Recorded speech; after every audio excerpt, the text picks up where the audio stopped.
আমি ছোটবেলায় প্রায় 10 থেকে 12 বছর বয়সে রোমান্টিক হিন্দি সিনেমা দেখতে শুরু করি। বিশেষ করে যখন কোনো রোমান্টিক দৃশ্য আসত, তা বারবার দেখতাম, যেন এক অদ্ভুত আকর্ষণ কাজ করত। খুব তাড়াতাড়ি, প্রায় 14 বছর বয়সে, বিবাহ সম্পর্কে ভাবনা শুরু হয়। মাঝে মাঝে মনে হতো, যদি কখনো বিয়ে করি, তবে হয়তো স্বামীকে অন্য কোথাও যেতে হবে না এবং আমি সব সময় স্বামীর পাশেই থাকব। একদিন আমি রান্না করার সময় একটি পুরনো হিন্দি সিনেমা দেখছিলাম। সিনেমায় এক রোমান্টিক দৃশ্য চলছিল এবং সেই দৃশ্যটি আমাকে ভীষণ আকৃষ্ট করেছিল।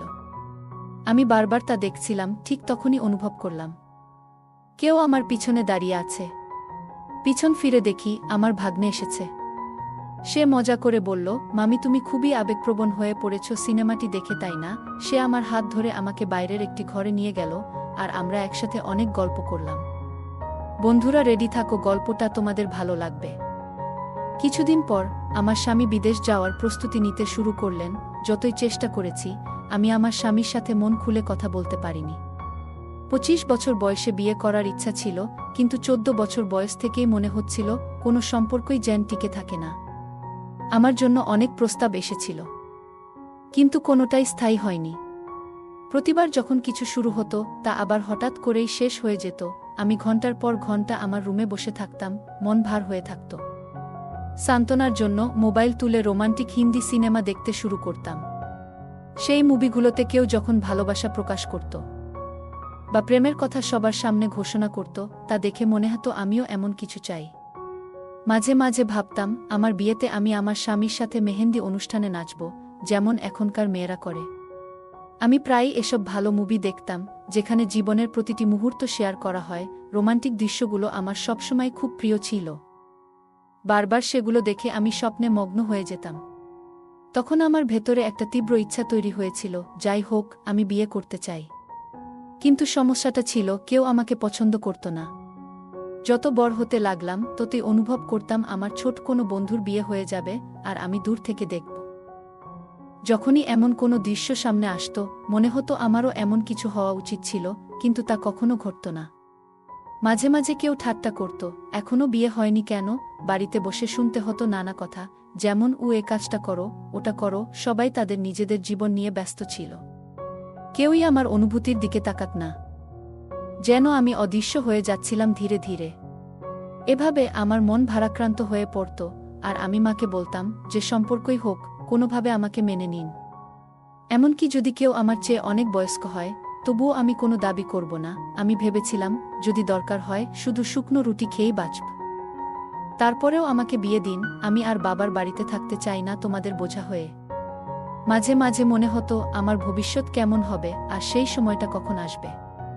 আমার বন্ধুদের বিয়ে হয়ে গেল আর তারা তাদের নিজ নিজ জীবনে এগিয়ে গেল, আর আমি যেন সময় থেমে আছে আমার জন্য। একদিন মা আমাকে বকাঝকা করতে শুরু করলেন। কিছু কথা বলছিলেন যা শুনে মন খুব খারাপ হয়ে গিয়েছিল। মার আগে চপ্পলটা খুলে হাতে নিয়েছিলেন, আর আমি তাড়াতাড়ি সরে গেলাম। রেগে গিয়ে বললাম, এইসব কথা তুমি যদি ভাই বা বাবাকে বলো, তাহলে আমিও তাদের সামনে যা বলার বলবো। আমার এই কথায় মা খুব ক্ষুব্ধ হলেন, কিন্তু আমি তখন আর পিছিয়ে আসিনি। পরবর্তীতে এক সম্পর্কের প্রস্তাব এলো, যা সবাই মেনে নিল। খুব দ্রুত সবকিছু এগোলো। 1 মাসের মধ্যেই সব ঠিক হয়ে গেল। বিয়ের কিছুদিন পর জানতে পারলাম, আমার স্বামী কুনাল বিদেশে মালয়েশিয়াতে কাজ করেন। যদিও সব কিছু দ্রুত ঘটল, তবুও আমি শেষ পর্যন্ত সন্তুষ্ট যে সবকিছু ভালোভাবে মিটল। সে সেখানে একজন ট্যাক্সি চালক হিসেবে কাজ করত, তাই 1 সপ্তাহের জন্য এসেছিল। যদি ও দুবাইতে থেকে যাওয়ার সিদ্ধান্ত নেয়, আমি তাকে যাইতে মানা করি, কিন্তু সে বলে পরিবারের দায়িত্ব সব আমার উপর। তার মধ্যে আমার এক ভাগনা আমাদের সাথেই থাকে। তাকে পড়াশোনা করার দায়িত্ব আমার। ভারতে যদি সে ট্যাক্সি চালায়, তেমন কিছুই হবে না, কারণ ও শুধু এই কাজটাই জানত। আমি তাকে বলেছিলাম, আমি দুবাইতে ভালোই আয় করছি। আমি বললাম, আমাকে সঙ্গে নিয়ে যাও, কিন্তু ও মুচকি হেসে বলল, দুবাইতে যেতেই তো চাও, কিন্তু সেখানে নিজের কোনো বাসস্থান নেই। আমি মালিকের ওয়ার্কশপে ঘুমাই আর ট্যাক্সি চালাই। বছরে একবার বাড়িতে আসি, তাও মাত্র 15-20 দিনের জন্য। এই কথা শুনে আমার মনটা খারাপ হয়ে গেল। আমার মনে হলো, হয়তো এই বিয়েটা আমার জীবনের দুঃখ কমাবে না, কিন্তু স্বপ্নগুলো যেমন দেখেছিলাম, সেগুলো কখনোই পূর্ণ হলো না। তবুও সে ছিল এক প্রকার আবেগহীন। কখনো আমার প্রশংসা করেনি, অনুভূতি প্রকাশ করতেও দেখা যায়নি। স্বামীর সাথে বছরে মাত্র 15-20 দিন থাকা খুবই কঠিন ছিল। তার মা এবং আমি বুঝতে পেরেছিলাম যে সে তার পরিবারের যত্ন নিতে পারবে, কিন্তু যখনই রাগ হতো, কিছুই তাকে বিরক্ত করত না। বিদেশে ফিরে যাওয়ার পর আমি আবার সেই একাকিত্বে ডুবে গেলাম। রাতে ঘুম হচ্ছিল না, আর দিনে মাত্র 10 মিনিটের ভিডিও কলে তার সাথে কথা বলতাম।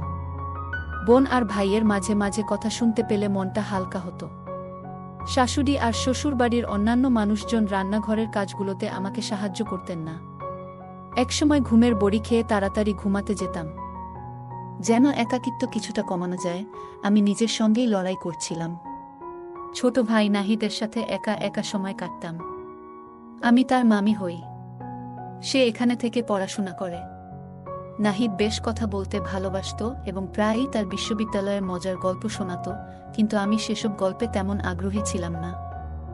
একদিন রান্না করতে করতে একটি হিন্দি মুভি দেখতে শুরু করলাম, তবে মাঝপথে বিরতি নিয়ে পরে আবার দেখার পরিকল্পনা করলাম। বিকেলে একটু বিশ্রাম নিচ্ছিলাম, আর নাহিদ তখনও বিশ্ববিদ্যালয় থেকে ফিরছিল। আমি নিজেই সবজি রান্না করছিলাম এবং রান্নাঘরের চেয়ারে বসে সিনেমাটি দেখছিলাম। টেবিল আর চেয়ারগুলি সবসময় একই জায়গায় থাকত, যেখানে আমি সাধারণত নাস্তা আর দুপুরের খাবার খেতাম। মুভিতে এতটাই মগ্ন হয়ে গিয়েছিলাম যে হঠাৎ বুঝতে পারলাম কেউ আমার পিছনে দাঁড়িয়ে আছে। পেছন ফিরে দেখি নাহিদ খুব কাছেই দাঁড়িয়ে আছে। সে গম্ভীর মুখে বলল, মামি প্লিজ, খাবার তৈরি করো। আমি একটু বিস্মিত হলেও মোবাইল বন্ধ করে দিলাম। এরপর থেকে নাহিদ এর আচরণে কিছু পরিবর্তন লক্ষ্য করলাম। আগে কখনো সে আমার ঘরে আসতো না, কিন্তু এখন নানা অজুহাতে ঘরে ঢুকতে শুরু করল। মাঝে মাঝে বলে, মামি চলো তোমার ঘরে বসে সন্ধ্যার চা খাই। শাশুড়ি প্রায়ই সন্ধ্যায় নিজের ঘরে চলে যেতেন, আর আমি তখন একাই থাকতাম। একদিন সন্ধ্যায় চা নিয়ে ঘরে ঢুকলাম, দেখি নাহিদ আমার মোবাইলের দিকে তাকিয়ে আছে। আমার একটু অস্বস্তি লাগছিল, তাই চুপচাপ মোবাইলটা নিয়ে ড্রয়ারে রেখে দিলাম। চা খেতে খেতে সে জিজ্ঞেস করল, মামি তোমার কোনো সিনেমা বেশি ভালো লাগে? তার প্রশ্ন শুনে আমি হেসে জিজ্ঞেস করলাম, তুমি কি অ্যাকশন মুভি বেশি পছন্দ করো? সে মৃদু হেসে উত্তর দিল, না, আমি আসলে রোমান্টিক হিন্দি মুভি দেখতে ভালোবাসি। আমি তার দিকে তাকিয়ে মুচকি হাসলাম, আর সে বলল, আমারও সিনেমা আমার খুব প্রিয়। কথাটা শুনে আমি কিছুটা অবাক হলাম, কিন্তু হাসি মুখে তা গ্রহণ করলাম। তারপর সে মজা করে বলল, মামি তুমি চাইলে আমাকে তোমার বন্ধু বানাতে পারো। ভাই বোনের সম্পর্ক সাধারণত ভালোবাসা আর স্নেহের মাধ্যমে তৈরি হয়, কিন্তু কখনো কখনো এসব সম্পর্ক একটু জটিল হয়ে যায়। আমার নাম প্রিয়া, আমি বিবাহিত এবং আমার স্বামী কাজের কারণে বিদেশে চলে গিয়েছেন। আমার ভাগনা নাহিদের সঙ্গে কথা বলায় কোনো সমস্যা ছিল না, কিন্তু ধীরে ধীরে তার কথাবার্তায় একটা অদ্ভুত ঘনিষ্ঠতা লক্ষ্য করছিলাম। একদিন সে বলল, মামি আমাদের এভাবে একা থাকা ঠিক হচ্ছে না। তার কথাগুলো আমি গুরুত্ব দিইনি, বরং হেসে বললাম, নাহিদ আমার একটু মাথা ব্যথা করছে, তুমি তোমার ঘরে গিয়ে বিশ্রাম নাও। যদিও আমি আমার স্বামীকে সবসময় ভালোবাসতাম, কিন্তু নাহিদের এই আচরণ আমার জন্য ক্রমেই অস্বস্তিকর হয়ে উঠছিল। সকালে নাস্তা তৈরি করছিলাম, তখন নাহিদ তার শার্টের বোতাম ঠিক করতে আমার কাছে এসে বলল, মামি এই টি শার্টের বোতামটা নষ্ট হয়ে গেছে, একটু ঠিক করে দিতে পারো? আমি সেদিন তাকে বললাম, তুমি নিজেই ব্যবস্থা করো। আমি কিছুটা দ্বিধার সঙ্গে ভিতরে ঢুকে নাহিদের শার্টের বোতাম লাগাতে লাগলাম। সে আমার দিকে গভীরভাবে তাকালো এবং হঠাৎ আমার কানের কাছে হাত নিয়ে এলো। আমি দ্রুত বোতাম লাগিয়ে সেখান থেকে বেরিয়ে গেলাম। তখন থেকেই আমি অনুভব করছিলাম নাহিদ ইচ্ছাকৃতভাবে আমার কাছাকাছি আসার চেষ্টা করছে। এরপর থেকে আমি তার থেকে দূরত্ব বজায় রাখতে শুরু করলাম। এক রাতে গভীর ঘুমের মধ্যে হঠাৎ মনে হলো কেউ আমাকে দেখছে। ঘুম ভেঙে চোখ খুলে দেখি রুমে হালকা আলো জ্বলছে।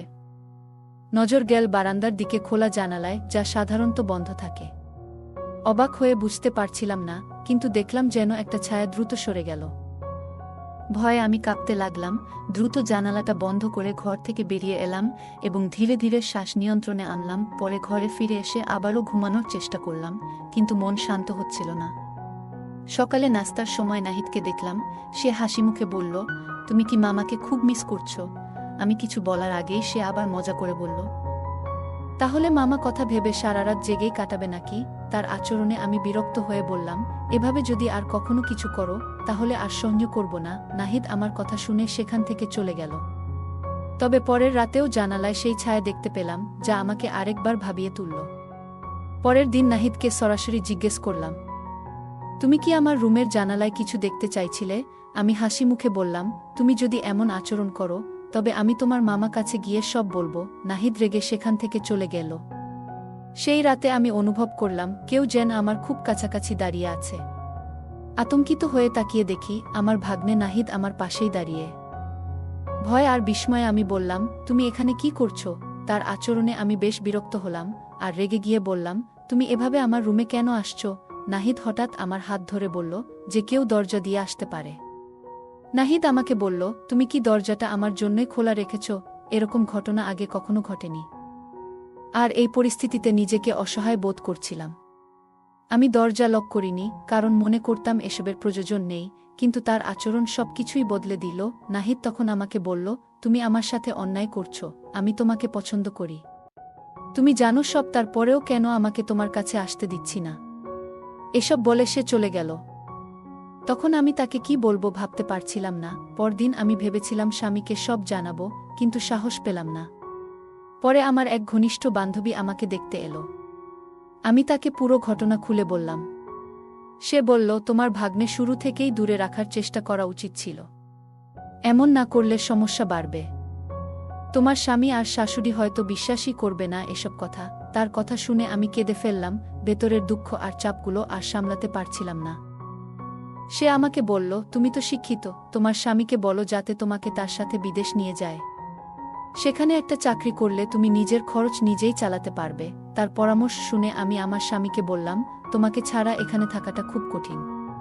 তুমি কি আমাকে তোমার সাথে নিয়ে যাবে নাকি অন্য কিছু ভাবছো?